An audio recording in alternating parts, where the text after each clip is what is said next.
Right, we are live. Hello and welcome to another episode of Elevate Your Grind, brought to you by the Cannabis Lab. I am your host, Todd Rosales. Thank you for joining us for another happy hour edition of Elevate Your Grind.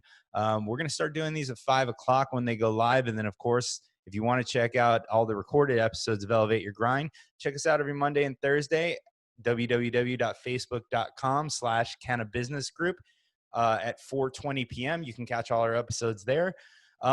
Listen, folks, if I've learned anything in my time in the cannabis industry, it's that right now, PR is the new marketing. And if I'm speaking out of term, I'm sorry, but we're very lucky today to have a rock star in her industry join us. My guest today has won multiple awards in her industry, including 3 Gold Coast PR awards, 6 Stevie awards, and we can find out exactly who Stevie is down the road, and many, many, many, many more awards, so much that I got too tired to write them all down. But please welcome the CEO and founder of Durée Ross and Company, Durée Ross. Hi, thanks for having me. Thank you for joining us. I'm very honored that you can fit us into your schedule. I'm sure with everything going on right now, your calendar is quite busy. We are pivoting all day long for about 2 months now. So it's been busy. It's been good. It's been busy. We've been able to help our clients. So it's been very rewarding. That's awesome. I imagine in a time like this that your clients are leaning on you hard right now. I can tell you, I was very unfamiliar with what PR firms actually do besides press releases and kind of some investor relations stuff until recently. And, I found out in this space that PR is exponentially more valuable than marketing right now. Let's kind of talk about things. How were you able to kind of take this opportunity to really help your clients? What are you guys doing through this downturn? I saw that you guys are putting a lot of goodwill out there with getting sanitizer and other products, but what's going on with the industry? How are we handling this? So it depends on what part of the industry that you're in. As I mentioned a little bit ago, pivoting. Every client, no matter what industry, certainly in this industry, has had to pivot. So the focus has certainly shifted, and depending upon the type of business that our clients are in, if it's retail, obviously retail has had some issues. So when people can't go in and shop as normal, then we have to look at other opportunities that are out there. So with every client that we've worked in, we've had to pivot very quickly, make sure that we are revising their kind of PR strategy, their marketing messages. Everything is changing and continues to change really kind of by the hour. And this industry in particular, I always say it's like dog years. It's like every year is like 7 because it moves so quickly. And it's hard to believe that it could move even faster. But it has the last 2 months. So definitely on round the clock calls and Zooms with clients and counseling them, and then continuing to shift different activities, different PR and marketing activities that we had either planned. Events obviously had to be shifted. Launching of some new products had to be pushed, in some cases ramped up and made sooner. So it definitely has been a very busy time, and it's been great to be able to work so closely with the clients during this craziness. Yeah. And you've got a great list of clients, and I'm actually excited to get into that. And, I think it's okay that we talk about it because they're on your website, but we'll get into it a little bit later. I want to get into your story a little bit. I say there's 2 types of companies in the cannabis industry. They're the ones that were founded for cannabis and the ones that were doing what they were doing for a very long time. They recognize the opportunity in cannabis and they're bringing their years of expertise to our industry, right? And I believe there's a place for both, and you're part of the latter group. So, you've been running your company, I believe, for over 20 years now. I saw in one of your bios, you fell in love with PR at 19 and you started your own company at 24. What took you so long to start your own company? Well, now I've just told you, and now you just told everybody how old I am. So you could do the math really quickly. I am very lucky. Even my own kids are just astonished at how early I found my calling. And I always tell them that that's not normal, especially in today's world. So don't go by me. But I did fall in love with PR while at the University of Miami, and that was it for me. But in the cannabis space, several years ago, I had a very long-term client friend come to me and say, "Hey, can you do anything in cannabis?" And I said, "Well, I haven't. I haven't ever done it, but I'm a part-time resident of Colorado for a long time, and I've seen and was able to really see what happened and how it changed retail, how it changed businesses there in Colorado, and thought it was a natural fit." And so when this came knocking on my door, I said, "Listen, I don't have experience." He said, "Can you figure it out?" And I said, "Probably." I said, just when I think I've done everything in my in my business and in PR, something else comes along. But the challenge and the opportunity to get into a new industry, it's very unique. There aren't many new industries that have come about. Well, certainly I've been in in the working force, and so to have that opportunity has been incredibly rewarding, and it's changed dramatically because when I first got involved, it was, before the Farm Bill, it wasn't federally legal CBD. And I was nervous. I was nervous to tell clients, the other clients. I was nervous that they wouldn't understand. And yet I knew it was a great opportunity for us. And it was a great challenge because when you do public relations, anytime you speak to a journalist, they want to know whether it's a car, how quick can it go 0 to 60? If it's a condo, well, what are the features and the amenities? What is my life going to be? What do I get out of it? Any other product, what can I use it for?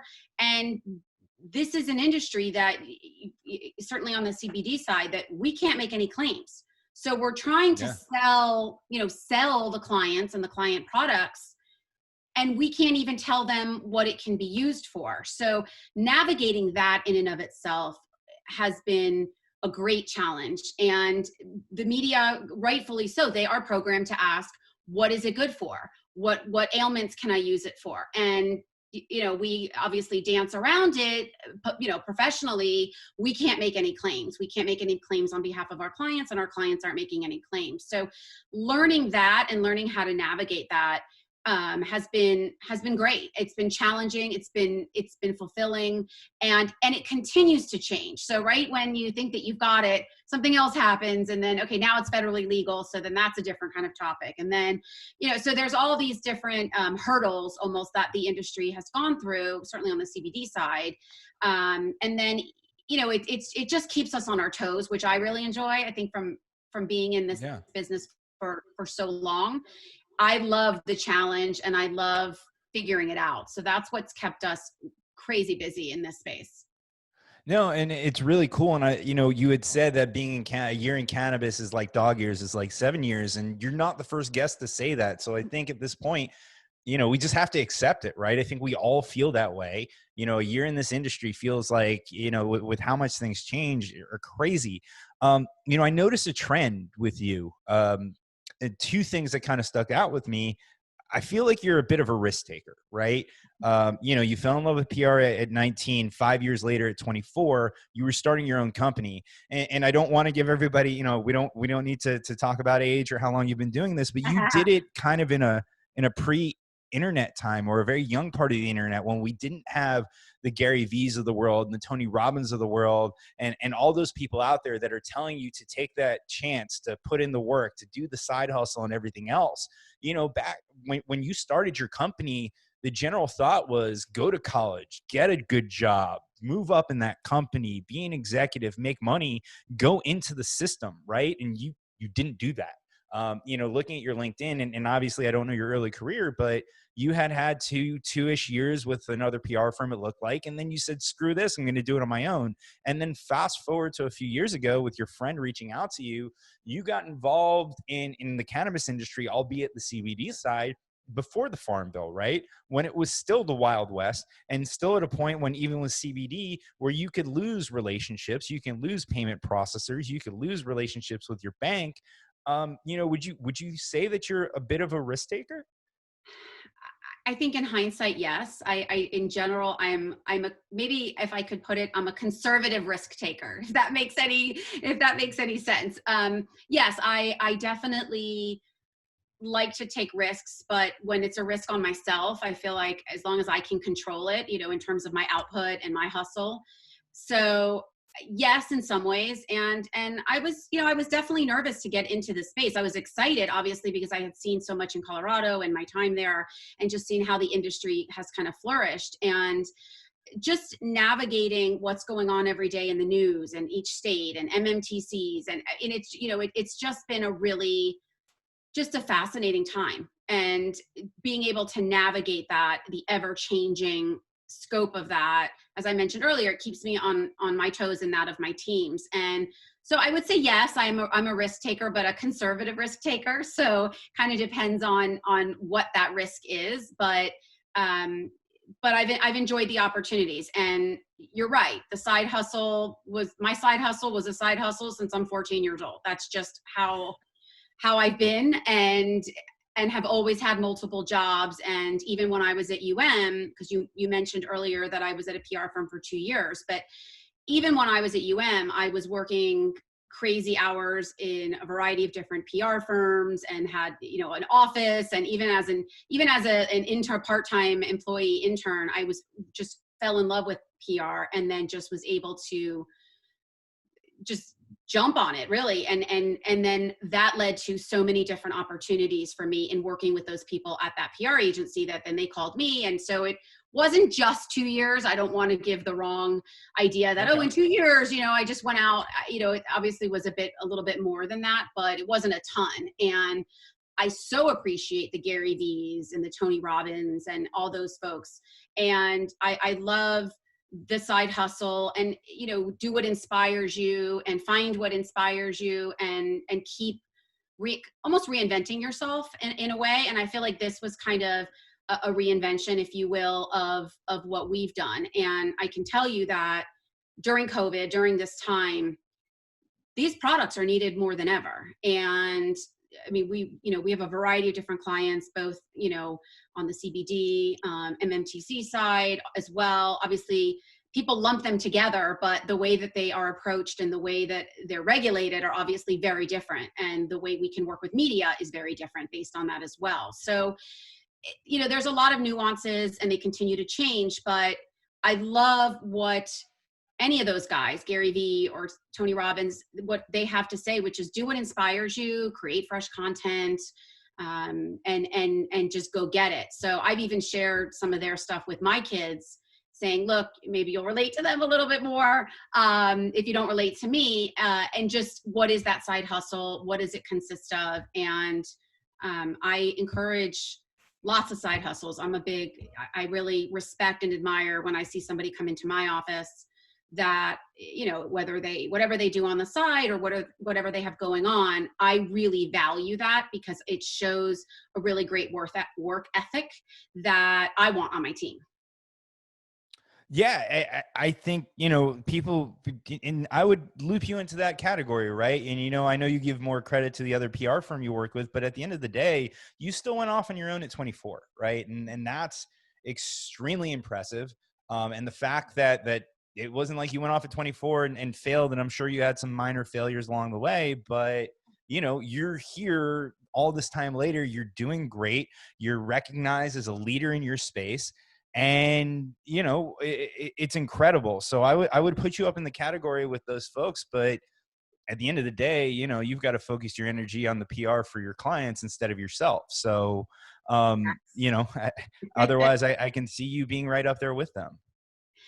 We're very lucky. We have great clients, and they really let us be part of a team, and that is how we are most effective and efficient, is when we are an extension of the client. So they really entrust us with everything, and I'm eternally grateful for that. And not that we are an essential business, and given all of the COVID, but I will tell you that, to add on to what you said in the beginning, which is, gosh, we really are needed now. I mean, I love PR. I've been doing it a long time. I know that we're needed, But this is even more than I could have even imagined, is just navigating so many different nuances for the clients. And it's been really rewarding to be able to help the clients. And it's been 24/7, maybe 20 hours a day for 7 days a week for just about 2 months. So it's been crazy. It's definitely, some case studies I'm sure will come out of a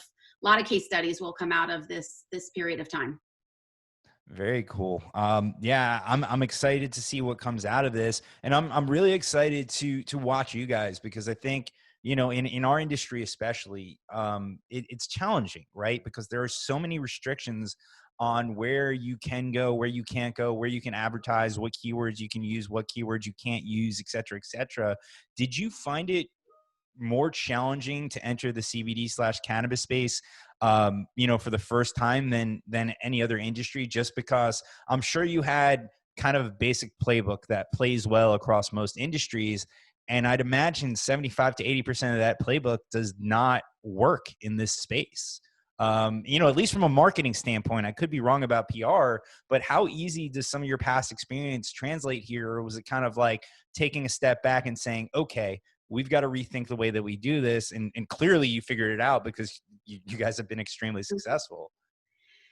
Yeah, it was initially a really big challenge. And remember that with PR, our job is to get the editorial coverage for our clients. So we have to educate and sell to the reporter. Certainly the education was significantly more 3 years ago than it is now. The first thing people would say is, oh, great, does it get you high? Talking about CBD.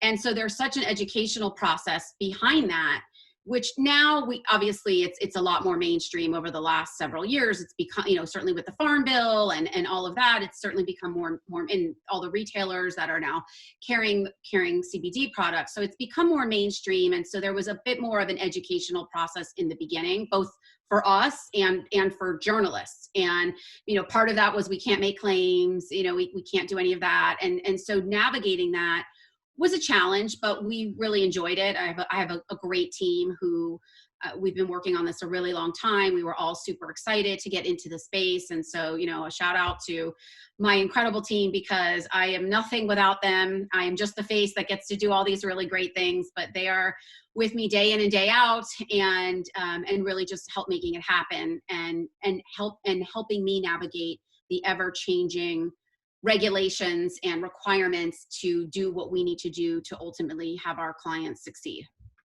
No, definitely. Let's shout out the and co of your company there. So, you're one of the lucky few that my big self, and I want to use, curse words there, that doesn't cover your logo. Oops, other side. I could never be a meteorologist here. That doesn't cover your logo. So we're very happy to have you on here. And you've actually ingrained yourself pretty deep within the cannabis industries, being asked to join a few organizations. I know you're part of, Florida Hemp Council, the Cannabis Marketing Association. You're a member of Sealab as well. And then I know you support Marijuana Moment, which is one of my favorite newsletters. Absolutely. Every And morning. Tom and Gel, if you're watching, please come on the show. Is this part of the strategy for you, or is it just that you're crushing it and everybody wants a piece of you too? I don't know. Maybe it's thank you for the kind words about crushing it. I don't know. I think it just kind of aligned. Plus, we market, for a living. So it just was like, I've always been as like a personal philosophy. It's like, I'm all in. If I'm in, I'm all in. I'm going to do it 100%, or I'm not going to do it at all. So there's no halfway for us. And getting involved in Sealab was actually one of the first things that we did. And so it's been great with you all. Certainly enjoyed the convention, met a lot of great people there. And, I love that it's in our backyard, because there's not always a ton of things right in South Florida in our backyard. And certainly joining the Hemp Council board has been huge. It's been fantastic to work with them and all of the board members. And we've really enjoyed also getting into all the different aspects kind of within this industry. So from the farm to processing, to manufacturing, to helping launch, a franchise of CBD stores. So I mean, it's a, and then the MMTC. So there's a big range kind of all of the different components. And that's also been really fun because launching a franchise in and of itself is great and fun. And I've done that before, but then you layer CBD on top of it. And then what, so it's another layer of just, I don't want to say work because it's just a different type of work. And obviously with all of these, whenever we're speaking to media, there is that educational process about it where they still aren't entirely sure about a lot of the industry. So there are certainly some great industry pioneers that are within the space and cover the space. Samantha Gross, who I know I'm going to be on a panel with this week at the Miami Herald. She's been fantastic to work with, and and numerous others. But those folks obviously get it, and so they've gotten it for a while. But when perfect example is Kim Kardashian. I don't know if you remember this. This was a while ago. She had a CBD themed baby shower. This was, I don't know, a year and change ago. And it made things really mainstream. Whether or not you like the Kardashians, that's not the point. It was very mainstream at that point when she's having a CBD themed baby shower. And I remember, we were leveraging it for our clients. Our clients were not actually participating in the shower or anything like that, but we were able to leverage it.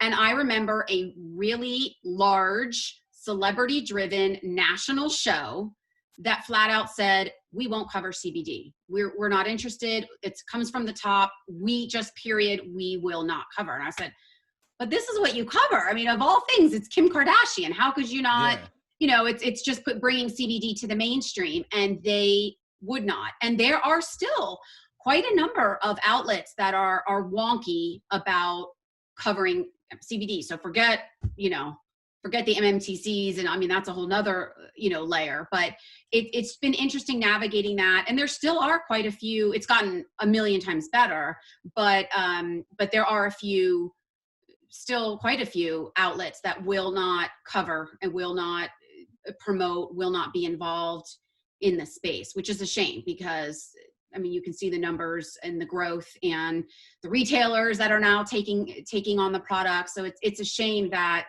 we're not there yet, but we certainly don't stop trying.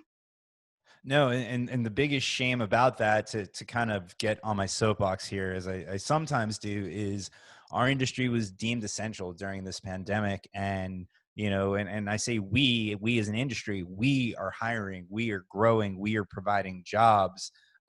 We are supporting the economies that are shut down right now. It's and I think that needs to get out there more. And there are folks like yourself that are doing that. When it comes from a PR standpoint, is that part of the angle as well too? Is not just advocating for the company, but for the industry as well.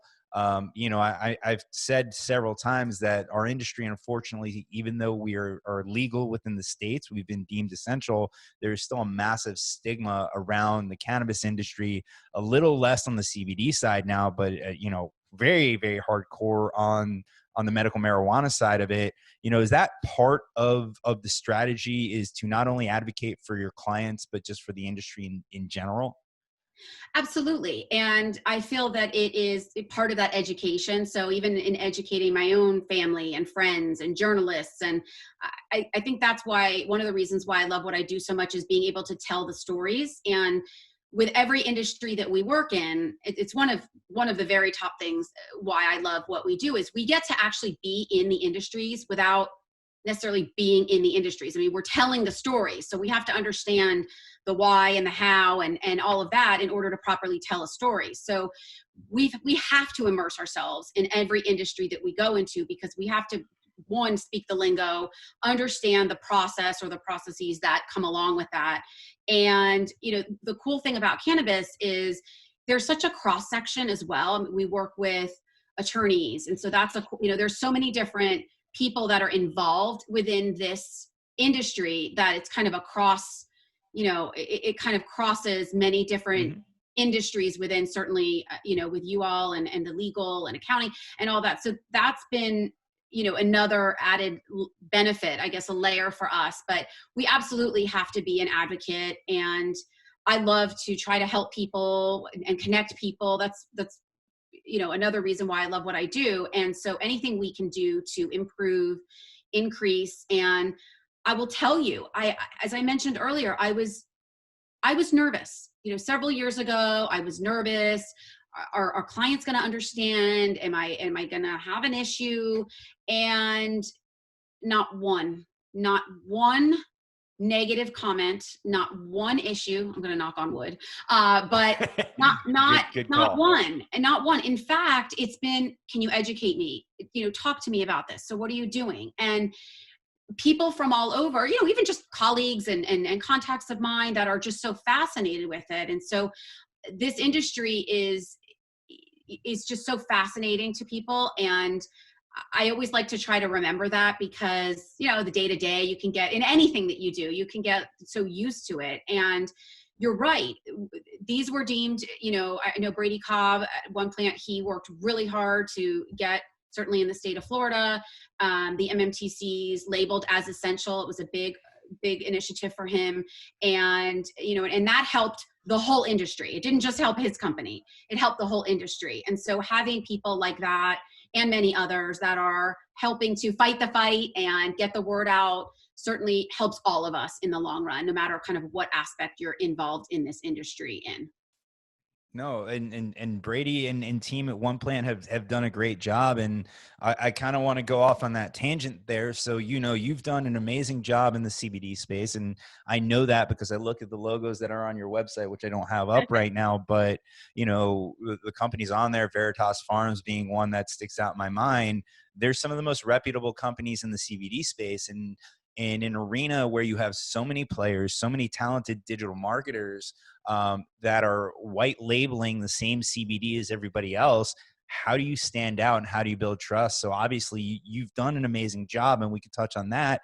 But I look on your website and I see the One Plant logo, so I'm assuming they're your first actual medical cannabis client that you've signed up, or have you worked with ones in the past?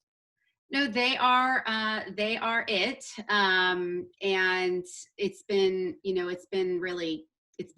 It's been great with Brady. There's a lot happening there, and he's been great. His team's been great to work with. So it's been, it's another layer of fun. I mean, I don't know how else to say it, but they've been super great to work with. We enjoy our work with them, and there's a lot to, all of our clients have a lot to come, and COVID didn't stop them. In fact, for a lot of them, it propelled them, and the need for the product. The way people were getting it certainly is different, because you can't just walk into any store and get it. And even the folks that are in the retail stores, some of those retail stores were closed, or supply chain issue, whatever it may be. So there's, just being able to work with those folks and helping them pivot and change what they need to do. Certainly Brady getting us labeled as essential was critical for the whole industry. And so we feel it is important that people know what other folks are doing to help promote this industry, whether you're in the industry already or you're aspirational and want to get in the industry. It just, the more people know, I think the better off we all are together with this kind of educational component behind it. Absolutely. And we share that in common with One Plant and Brady being your first medical marijuana client. I don't think a lot of folks know, because they probably joined us later on, but outside of Robert Friedman and Charles Felix, who helped me set up this podcast from a logistical standpoint, and obviously Robert's the founder, Brady was our first real interview.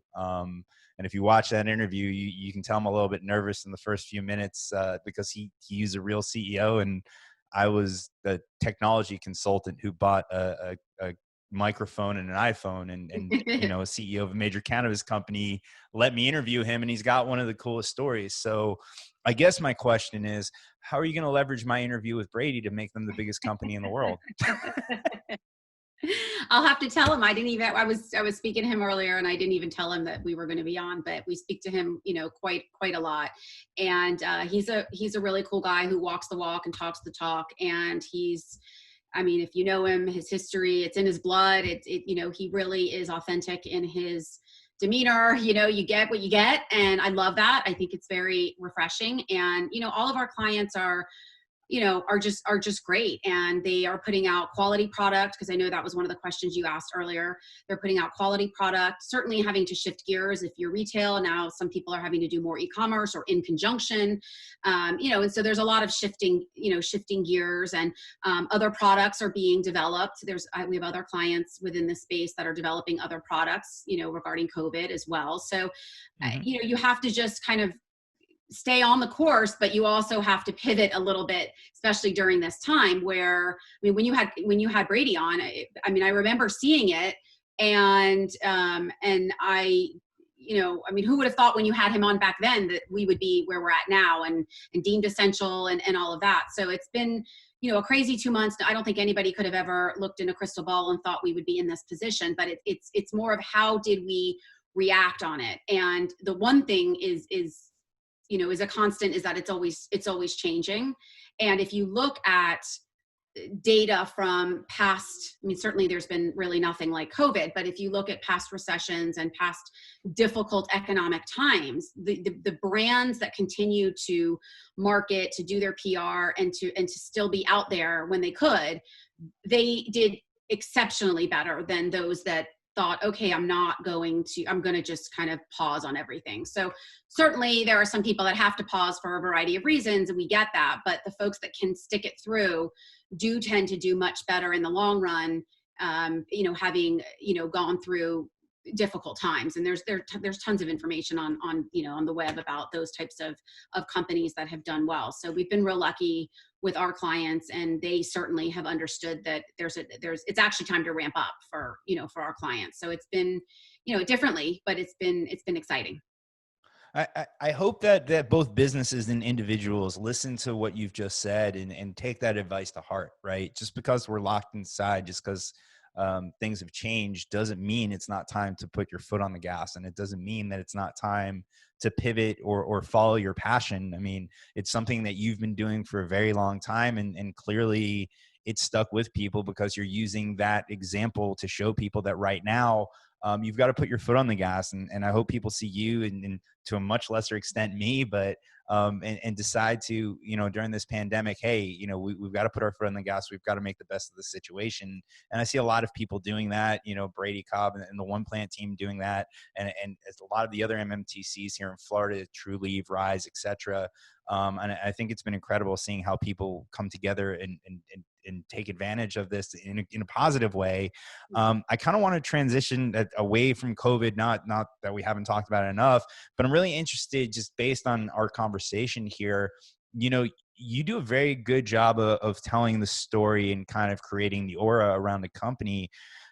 From a salesperson standpoint, I've been in sales my whole career. You always want to look for big established companies because they have money and they can pay, and you can, make a profit off of them. However, I feel like it might be a little counterintuitive in your industry. I get the feeling that it's kind of nice to get companies while they're young and be able to build them, versus, working with an established company that might take a little bit of effort to turn the ship.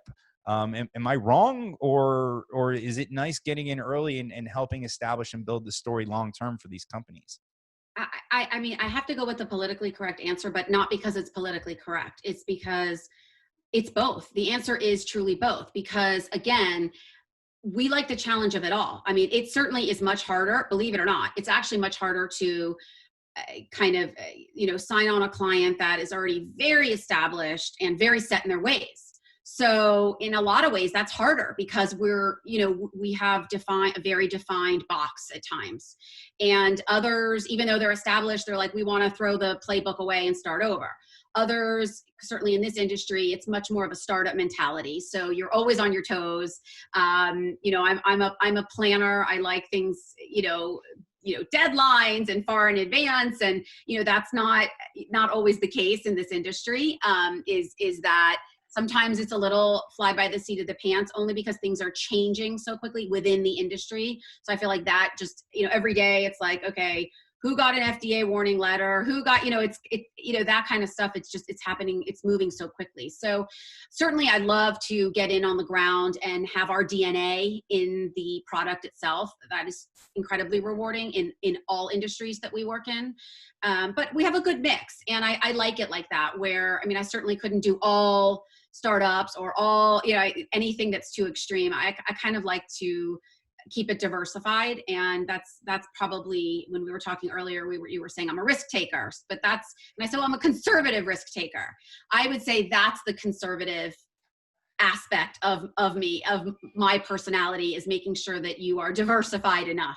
So that's kind of, yes, and it's kind of both, if you will. Well, I want to add on that risk taker comment. So one thing I've noticed during our conversation is you're confident enough to bet on yourself, right? So as far as being a risk taker, I absolutely notice when it's a risk for you personally, you seem to always bet on yourself, and it seemed to work out for you so far. So I think we can amend that statement a little bit.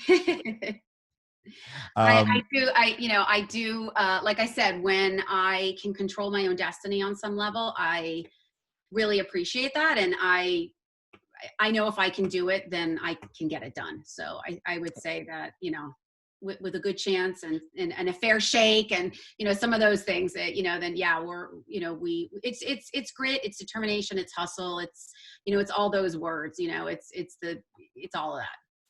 No, I'm very excited that you're a part of Sealab. I'm very excited that you're going to be on the panel. I think you're an incredible entrepreneur. I think the spirit and the hustle that you have should be recognized. And I think there are a lot of people who can use that information. And I'm happy that I get the opportunity to be in the same organization as you and pick your brain quite often, which I promise I'm going to take advantage of. I want to plug the panel that you're going to be on tomorrow. So what tomorrow's date is the 14th, right? Right. So Yep. Thursday. Oh no, not tomorrow. Thursday. Thursday. See what COVID's doing to me. So Thursday the 14th at 6 p.m. we have an awesome Meet the Media panel, which you will be on with Sam Gross and Charles Felix, and we have John Small from Green Entrepreneur and my good friend Charles Warner from Cannabis and Tech Today. And I'm really excited to see that panel. I think it's going to be an awesome opportunity. I'm going to take this time right now, folks. If you want to check out that meeting, it is a members only event. If you want to get into the Zoom meeting, you want to be able to ask Durée questions, things that you think I missed, things that you think I'd ask horribly, then please sign up for the event. I'm giving away 10 guest passes. If you want to come to the event, www.joinsealab.com. Put you are a guest of me, Todd Rosales, and we'll let you into the event for free. I think it's going to be absolutely amazing. I'm really excited to hear what you have to say. You haven't heard And I enough. hope what's that? You haven't heard enough. I haven't. I really haven't. And the unfortunate things about having to do these podcasts in the evening now is I've got a time limit on them because I have to go and eat dinner with my family. But I could probably talk to you at least for another hour. There's one last thing that I want to cover, and I'm not sure if you might have the silver bullet for this, but this is something that I think has been an internal argument with me and a lot of other people that I've spoken to. There is a legacy cannabis industry, and I'm not talking about the black market, but there are legacy cannabis consumers, and there's a culture and everything else.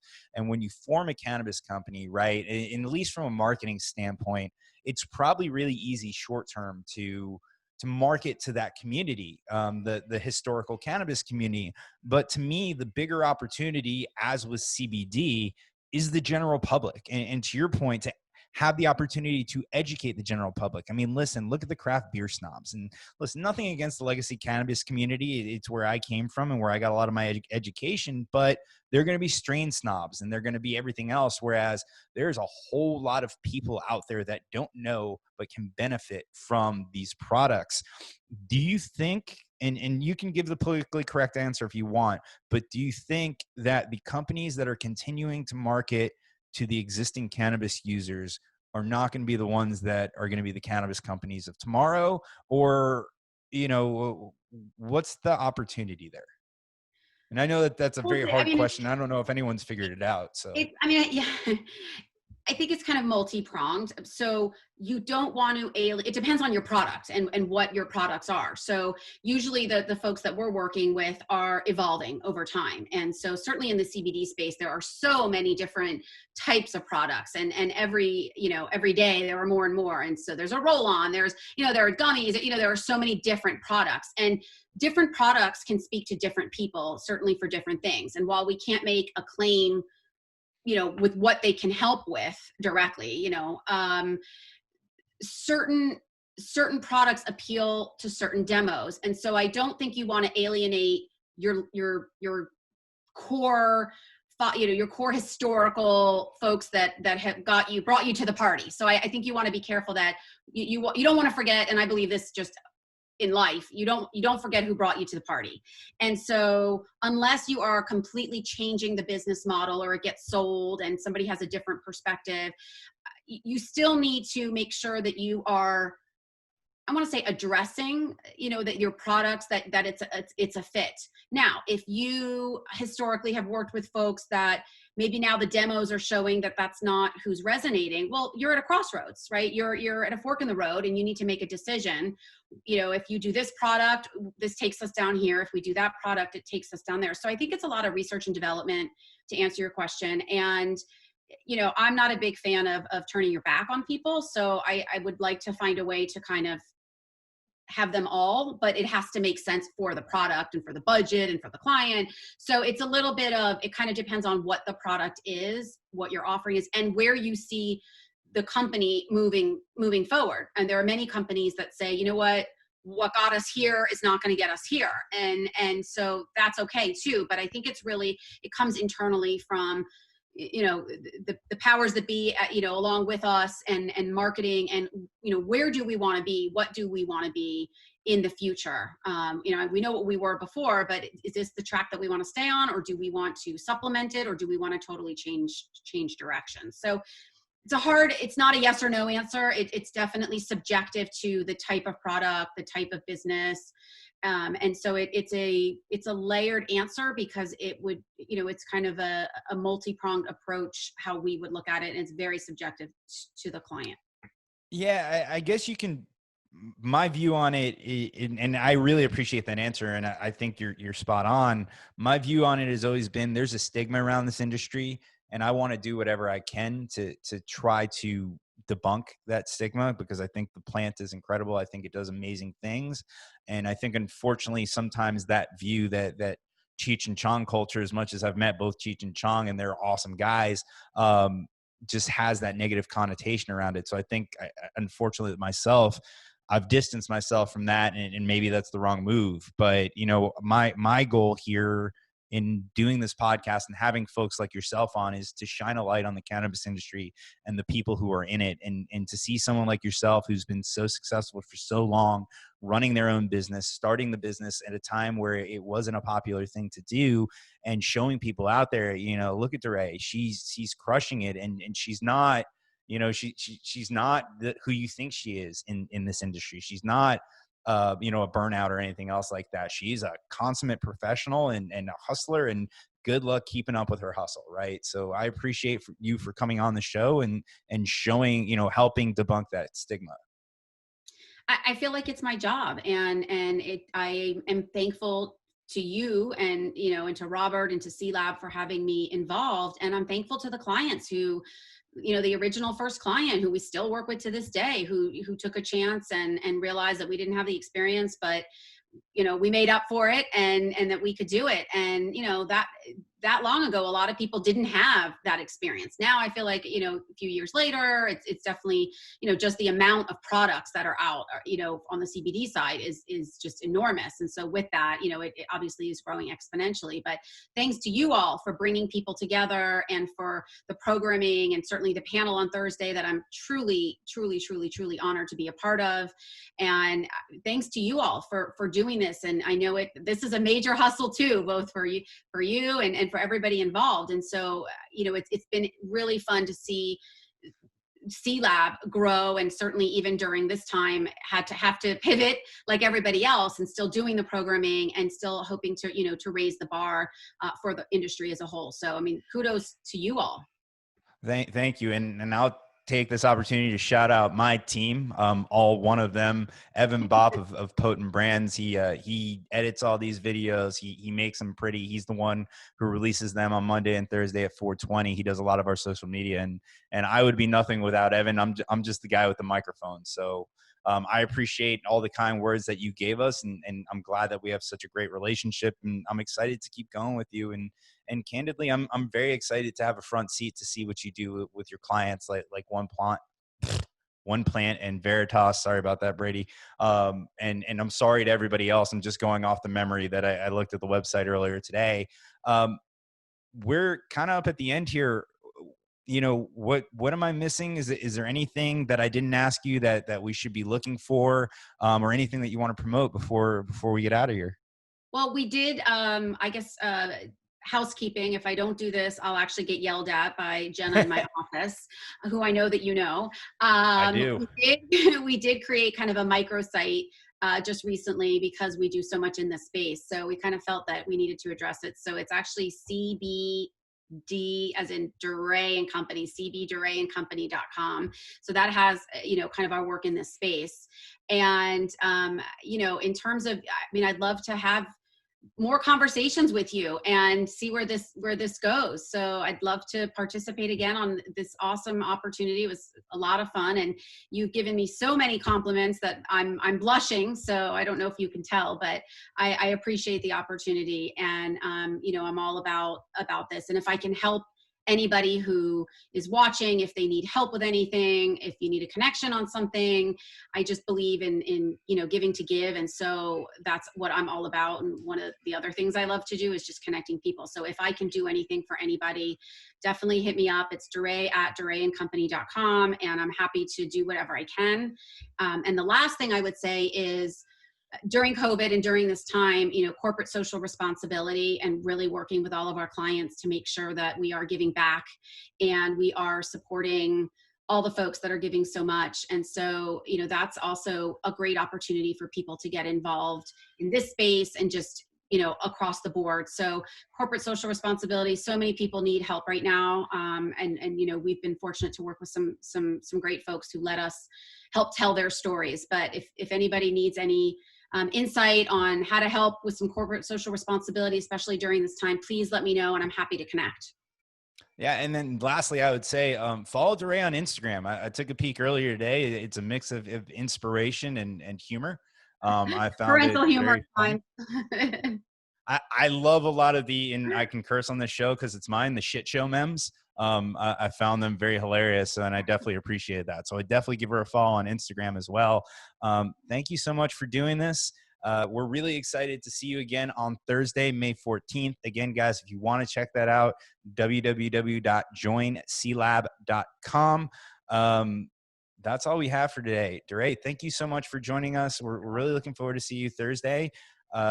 Folks, that's all we have for Elevate Your Grind. Again, I do these episodes, and you hear I'm a fan of everybody that's on the shows because I am, right? And what I've done is I've created a platform where I get to educate myself, and I get to film it and share it with you all. So, I've often ended these episodes saying, I hope you learned something today. I know I did. And I mean that, right? These episodes are here to educate our community on how to take advantage of the opportunities in the space and how to work with the companies that are crushing it in the space. And Durée and Company is one of those companies. So thank you so much again. And that's all for us, folks. Have a good afternoon or evening. All right, we're done.